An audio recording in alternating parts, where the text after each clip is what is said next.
How to fix TikTok login error, too many attempts. Hey everyone, welcome to our channel. In this video, we're going to fix the too many attempts login error on TikTok. So without any further ado and delay, let's get started with today's video. If you're getting a TikTok login error along with too many attempts on it, now this could be happening because you've been trying to log into the same TikTok account multiple times and you have failed to provide the correct credentials. In order to fix this, do not try from the same tab of TikTok over and over again. Instead, you want to just close the TikTok app completely.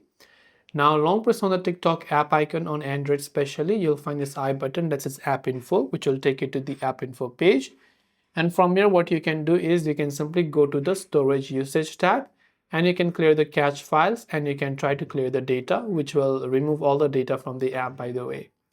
Now, once you've done that, go to your Play Store or your App Store and just search for TikTok. Check if the TikTok app has an update, and of course, if it does, then you want to make sure to simply update it to the latest version. Then once you've done that, you can go ahead and then launch a TikTok app again. Then just try to add that account that you were trying to add earlier. Then just make sure that you're not on the sign up page, because this is a sign up page by default. You have to go to this option that says login from the bottom. And now you can choose your email or phone number to log in, or you can continue with Facebook, or you can continue with your Google account. And hopefully one of these may have helped you solve the problem. If you have got any questions, do feel free to leave them down below. As always, thank you for watching and see you soon in the next video.